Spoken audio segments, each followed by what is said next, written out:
Howdy, howdy, howdy, my name is Anachi Sasuke, and welcome back to Let's Read Homstuck. Pretty sure this is episode 24. Despite the fact that I kept saying the last episode was episode 24, I was wrong! So, in the last episode, this piggy bank got absolutely fucking destroyed by this boon something. Boon buck? Boon dollar? It fucked him up. Anyway, navigating the Vale nearby. An old man has much to do before he returns to Earth, dies, gets stuffed by his adopted yet biological daughter/granddaughter, and stuck in front of a fireplace. Taking priority at the moment is shipping 2 passengers long overdue for a reunion. How the hell was he just in space?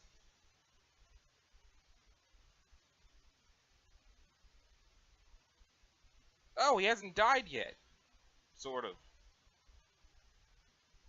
His wallet is a fetch modus?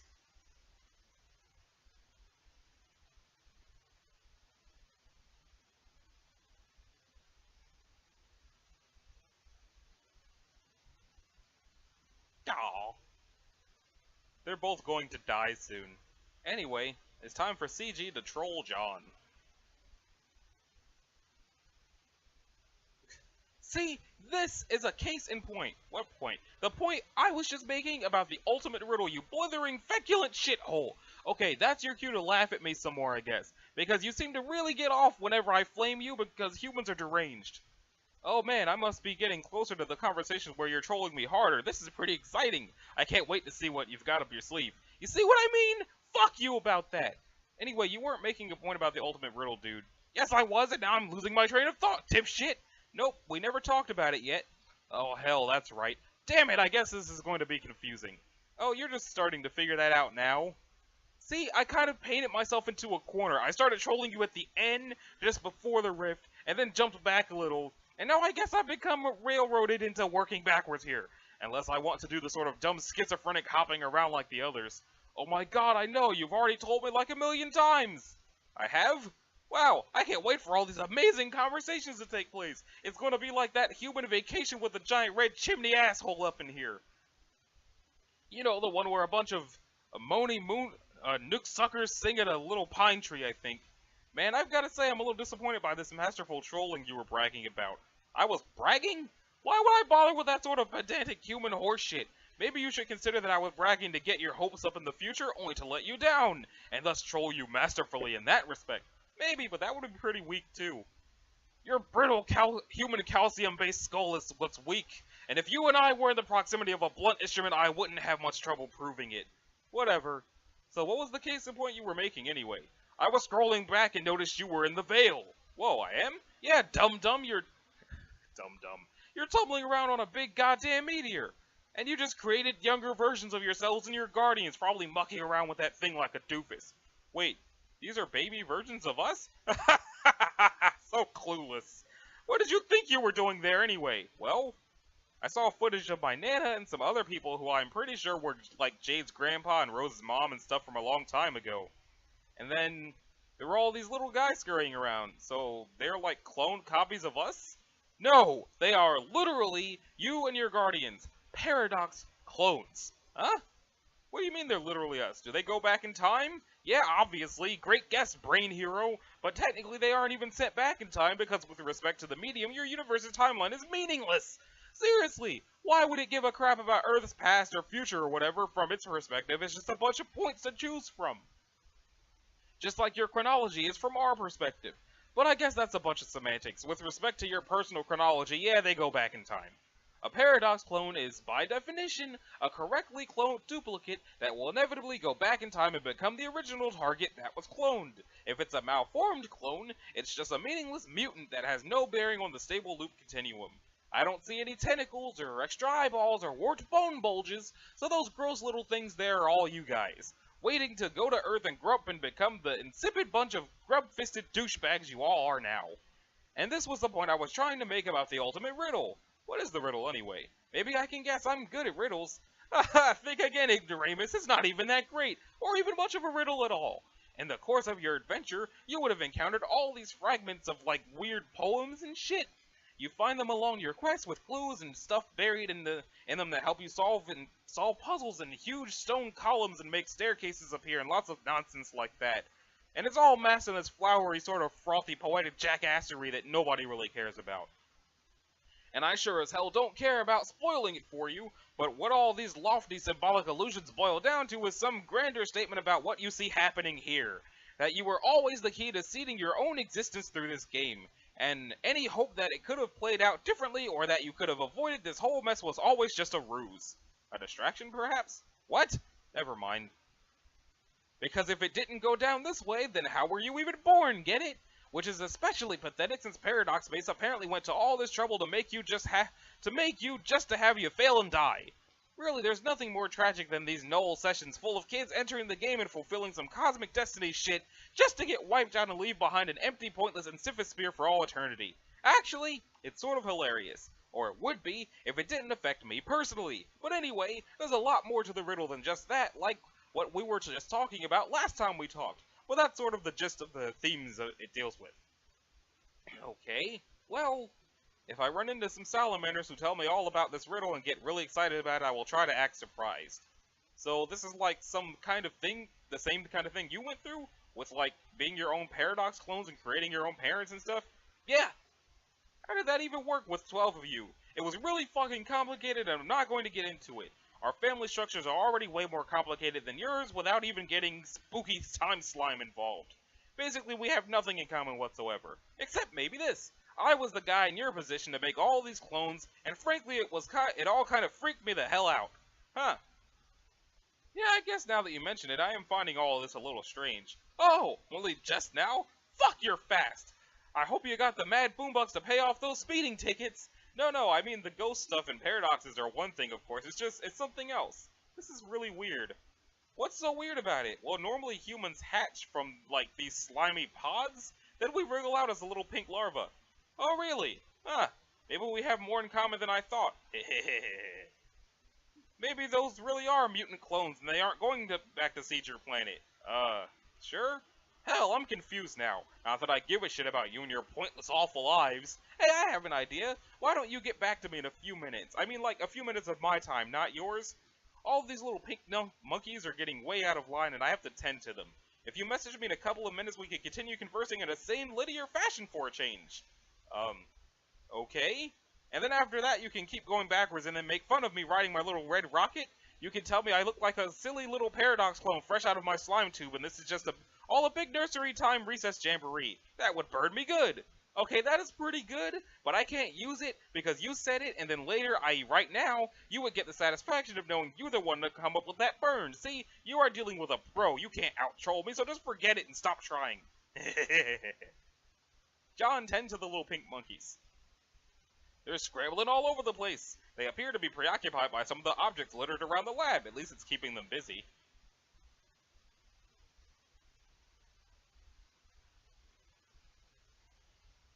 Get trolled by CG again.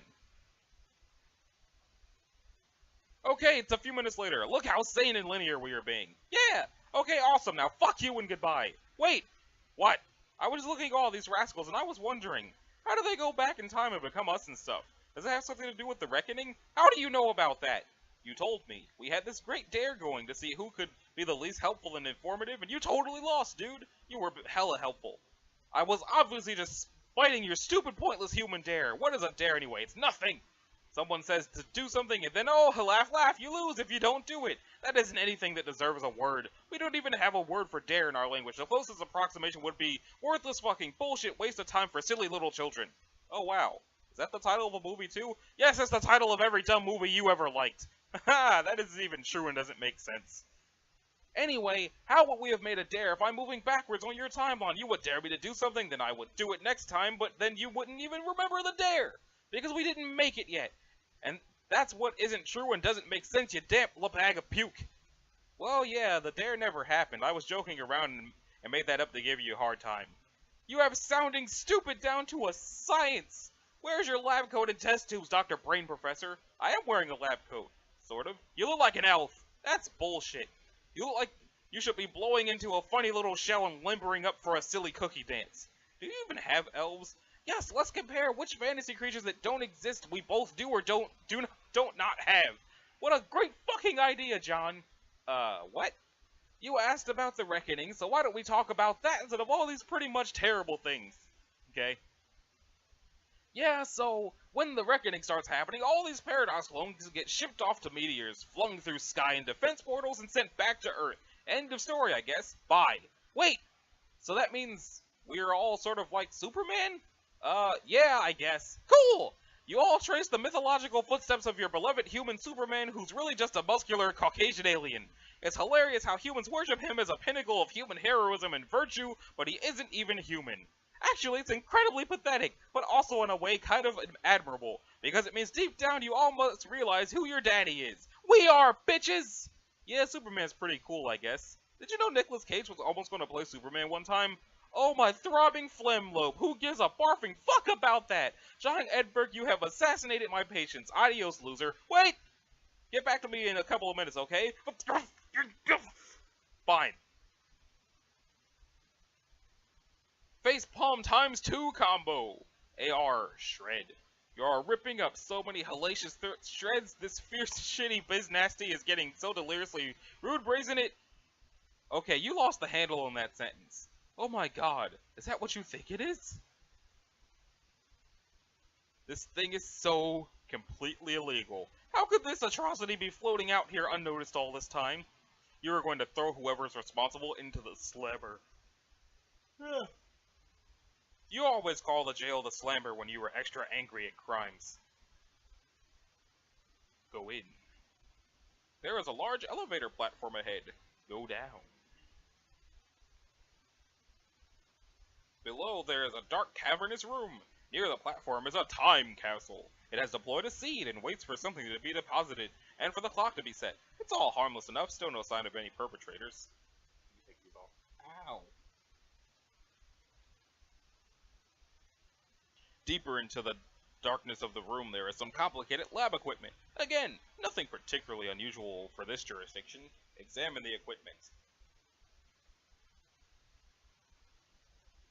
There is a large monitor. Displayed on it is a small human girl in a fancy house. The date is April 21st, 1910. 8 days prior, the orphan girl was taken in by an aristocratic southern colonel and legendary humorist. He recovered the young lady from a crater where a bakery once stood, operated by the man's wife, a notable baked goods baroness.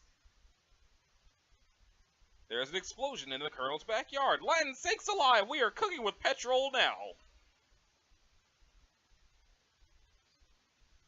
The colonel and his new granddaughter investigate. The impact site is where a doghouse stood moments ago. It was the magnificent abode of the man's beloved pet, Haley. Hallie? Haley? Harley! No, he takes the belt from the old julep flask. He'd sooner perish himself than lose that dear animal. People think reports of the man's death were greatly exaggerated, but they weren't. This is exactly why babies should not be allowed to dual-wield flintlock pistols. An old colonel lost, but a new brother gained. Ha! There's Haley! The youngsters adore their new guardian. Good dog, best friend. The young boy has difficulty pronouncing the name, though. Sounds more like Harley when he says it. Fast forward. 13 years later, the boy develops a taste for adventure. He and his guardian bid farewell. His sister is sad. She will be left all alone with the wicked pastry baroness. She can handle it, he tells her. He believes in her. This all seems pointless to you and immaterial to the crime that has been committed. But you do find it odd that the purifier target has been fixed over that especially stupid-looking animal. You hear the elevator platform. Someone is coming. It is a high-ranking agent from your kingdom. Could he be the man behind this crime? Could his intent be mutinous? You know the agent to be far too dangerous to take into custody. You hide behind some equipment and observe. He appears to be holding some notebooks. Also what appears to be a pair of juice-stained envelopes. Only one of the books is useful to him. The envelopes are useless, and he couldn't make it through more than a paragraph of the other book. Some weird thing about wizards. He discards them. The spare notebook lands on the floor. The envelopes land in the seed. The time capsule stores the seed and, on account of some default setting, is programmed to bloom several 100 million years from now. The capsule then readies a new seed. So that's how that happens. The agent approaches another device near the large monitor. John, get trolled by CG in same and linear manner. Okay, I got back to you. Are you happy? Sure, I guess. You don't even know it yet, but you are about to start passing out bunnies like they're cheap cigars. It's going to be an embarrassing display. What are you talking about? Yeah, exactly, numbskull. Let's just have our chat. Then it can naturally occur to you that to be an idiot in the due course of time. Okay? I was sort of mulling it over while looking at all these babies with guns and sitting on ponies and things, and how the reckoning takes them back, and how you said our reckoning starts sooner? Yeah? Are you sure it has to start so soon? Can't we delay it? It starts in a few minutes, stupid. See that countdown clock over there? You aren't delaying anything. Oh, dang. I guess I better get off this meteor then. Well, I mean, it doesn't happen all at once. First some smaller meteors go, then some bigger ones, spread out over like 24 hours or so. It's supposed to be like, go time, when it starts. Like it's time to hurry up and stop fucking around and kill the boss, get it? The rock you're on doesn't blast off right away. Too bad, because it would have spared you from making a fool of yourself in a couple of minutes, and more importantly, spared me from having to watch. Okay, well, you keep saying how doomed we are and how all this bad stuff happens sooner, but you never say why. What happens in our game that's so different from yours that makes things go so badly? Jack Noir. Who's Jack Noir? An agent of Durst, who flipped out and rose to power. He killed your Black Queen and King, and now he's in charge. So, you didn't have him in your game? No, we did, but he was harmless. Actually, he was an ally, sort of. He settled a grudge against the Queen by helping us dethrone and exile her, and then he wound up exiled himself and sort of kept helping us through a command terminal on our old planet. He's kind of a huge asshole, though, but because he took the Queen out of the picture, we got to Skya. When we got to Skya, we only had one monarch to deal with instead of two. Of course, it was a nasty giant 12-time prototype Black King that took forever to kill, just barely in time before the biggest meteors came, but still. I see. So, after he got exiled and all that, he came here to our game and caused all this trouble? No, God! Egbert, you are thicker than that hideous joke book you waddle around with. Try to think more abstractly. Think about video games. What's an Earth game you like to play? Name one. Crash Bandicoot? Okay, I don't know what that is, but I have a feeling it's a really lame example, but that's fine, it's not the point. So let's say you play your Bandicoot and I play my Bandicoot. They're essentially the same Bandicoot, same appearance, design, and behaviors. But they are still completely separate Bandicoots on separate screens. So we both have our own ass Bandicoots to ourselves, the same but different. Our Jacks are the same but different too. Same guy, different circumstances and outcomes. Our Jack trumped the Queen but got no further. Your Jack got the best of both of them and is now something higher than a King or Queen. Like an ace? Sure, okay. Okay, I think I get it, but how did he do that? What was different about what we did versus what you did? Frankly, I have no idea what the original thing that tipped the scale was. It's under investigation. But it doesn't really matter, the worst is yet to come for you. Oh no, what's the worst thing? Already told you. Damn it! Oh, hey, sorry, hold on, this little lady's bugging me about something. Yeah, you might as well get it over with and give her the lousy rabbit already. Oh man, I just had the best idea. This is so perfect. A blonde mother and daughter together, this is totally perfect. Perfect for what? You flexing your formidable mental handicap like a fucking heavyweight for the next several minutes? Oh wait, let me check. The answer is yes! It's like that scene in Con Air. I will give her the bunny like I'm Nick Cage fresh out of the slammer. Fuck!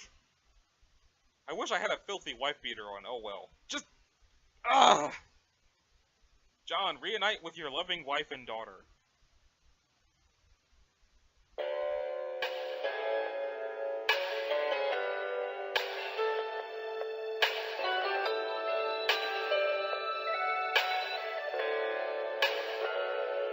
How do I get through one night without you? If I had to live without you, what kind of life would that be? Oh, and I need you and my arms need you to hold. You're my world, my heart, my soul. If you ever leave, baby, that would take away everything good in my life.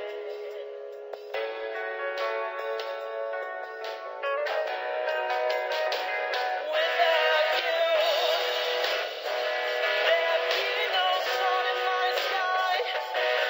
There'd be no love in my life. There'd be no world left for me.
got that Telecaster twang, swinging into my soul.